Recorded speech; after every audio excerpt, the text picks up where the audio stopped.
nombre del Padre, del Hijo y del Espíritu Santo. Estamos celebrando el segundo domingo de Pascua, el domingo del Buen Pastor, y hoy nuestro Señor nos dice que Él es el Buen Pastor. Que haya un rebaño depende de nosotros, porque para que haya un rebaño es necesario que haya ovejas que elijan libremente ser conducidas por el pastor. ¿Por qué insisto diciendo libremente? Porque hablando de la voluntad, que tiene tres denominaciones diferentes, la palabra autonomía es la palabra más valorizada en este siglo. Sin embargo, en los primeros siglos era la menos desvalorizada, porque autonomía es la voluntad propia.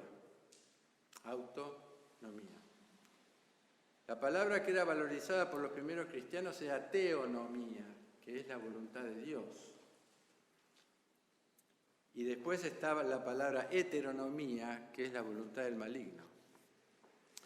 Por eso insisto que elijan libremente ser conducidas, no que se autoconduzcan. Y esto no tiene que ver únicamente con venir a misa los domingos, aunque tiene mucho valor venir cuando llueve. Jesús no nos ofrece solamente un lugar el domingo acá en la iglesia, sino que nos ofrece el tiempo de nuestra vida cotidiana. Yo antes decía, hace mucho tiempo decía, tenemos dos alternativas como comunidad. O traemos la casa a la iglesia, que es donde empiezan los problemas, o llevamos la iglesia a casa, que es donde puede ser que comience una nueva vida. Este pastor viene con una novedad esperanzadora, no es un asalariado, no busca una recompensa por su trabajo, el jornal de su trabajo es nuestra salvación. No quiere hacerse rico con nosotros, sino que decidió velar su divinidad haciéndose hombre y empobrecer su humanidad, aceptando, sin defenderse, una condena injusta. Por eso Jesús no hizo esto para que nos sintamos culpables ni para condenarnos, sino para enseñarnos la dimensión profunda del amor hasta el fin, como Él lo anunció en la última cena. Asumió toda nuestra decadencia, nuestro oprobio, para darnos la posibilidad, simplemente la posibilidad de recuperar en Él nuestra integridad. Eso depende de nosotros. Este pastor ni siquiera vino a juzgarnos. Él lo dice claramente en el Evangelio de Juan. Yo no vine a juzgar, sino a salvar. Sino que se dejó juzgar injustamente para mostrarnos en ese acto preciso de injusticia que hay otra justicia posible, que es mucho más justa. Es la justicia de la generosidad sin comercio, de la ofrenda a pura pérdida mundana, donde buscando su nombre, con mayúsculas, recibimos el llamado de un nombre nuevo, cada uno de nosotros. Es una comunión de conocimientos la que nos ofrece este pastor cuando nos dice, yo soy el buen pastor, conozco a mis ovejas me conocen a mí, como el Padre me conoce y yo conozco al Padre. Son 4 conocimientos que nos ofrece el Señor, que está fuera de nuestro autoconocimiento.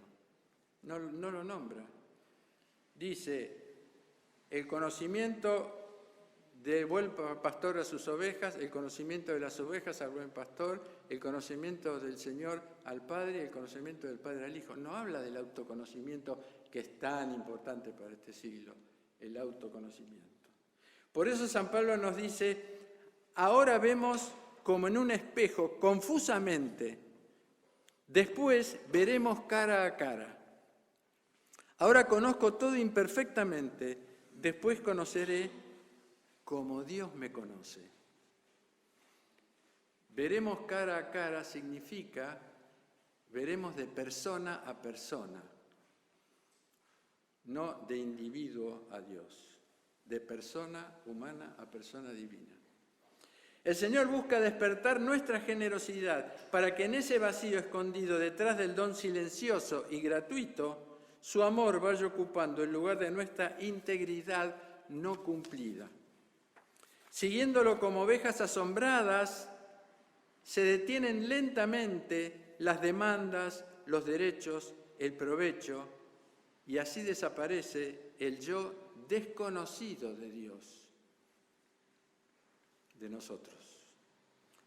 Caminando su camino vamos sanando nuestra discapacidad de ofrenda, y es por esta ignorancia de su amor humilde y generoso que muchos cristianos fuimos transformándonos en las ovejas de ese otro corral o de ningún corral que Jesús nombra al final del Evangelio. Él dice: tengo otras ovejas que no son de este corral, también a esos debo conducirlas, oirán mi voz y habrá un solo rebaño y un solo pastor. Yo siempre pensé que esas ovejas de otro corral serían las otras religiones, que es posible, no lo sé, hay muchas lecturas en la Biblia. Pero yo creo que está tan dividida la iglesia que nos hemos transformado en un montón de corralitos. Porque a fuerza de pastores asalariados que se identificaron con los poderes y las riquezas y los conceptos del mundo, el único corral del Señor, la única iglesia de los 10 primeros siglos, se ha multiplicado en una infinidad de corralitos donde se ha perdido el nombre fundamental de cristianos. Nosotros no nos autodenominamos cristianos, nos denominamos ortodoxos, católicos, es decir, de acuerdo al concepto de la ortodoxia, de acuerdo a la localidad, que es Roma, de acuerdo a una acción frente a injusticias, que es el protestantismo, de acuerdo a una manera específica de leer el Evangelio, que son los evangélicos. Es decir, nosotros ahora no nos denominamos como cristianos, simplemente cristianos. Las iglesias tienen nombres que se identifican con los conceptos, bueno, ya lo dije, pero perdieron el nombre del pastor. El nombre del pastor es Cristo. No conocemos profundamente al pastor porque su palabra se encarna en aparentes contradicciones que confunden a nuestro pequeño Dios del entendimiento. Yo no vine a traer la paz sobre la tierra, dice el Señor. La paz os dejo, mi paz os doy, dice después. Tenemos que empezar a entender esas aparentes contradicciones. El que no odia a su padre y a su madre no es digno de mí. Conocer es dar lugar para que la convivencia vaya tejiendo acuerdos hasta que la vida del Señor se adueñe de nuestras muertes. Y así nos vamos construyendo en humildes pastores de nosotros mismos, que callando las otras voces se nos va haciendo audible la voz del único y verdadero pastor. Aprendemos el amor de dar la vida por nuestro buen pastor, Jesús el Cristo, y no de quitarla, como está ocurriendo en estos tiempos donde las guerras van creciendo, como ayer empezó la guerra agrandada del Medio Oriente. Porque el mundo está guiado por pastores asalariados que son capaces de hacer matar por sus propios intereses. Por eso es imprescindible que en este tiempo de los dolores de parto, que va a hacer nacer una nueva humanidad, hagamos oír con nuestros actos y con nuestras palabras la alegría interior que nos permite cantar en medio de las tribulaciones: Cristo resucitó.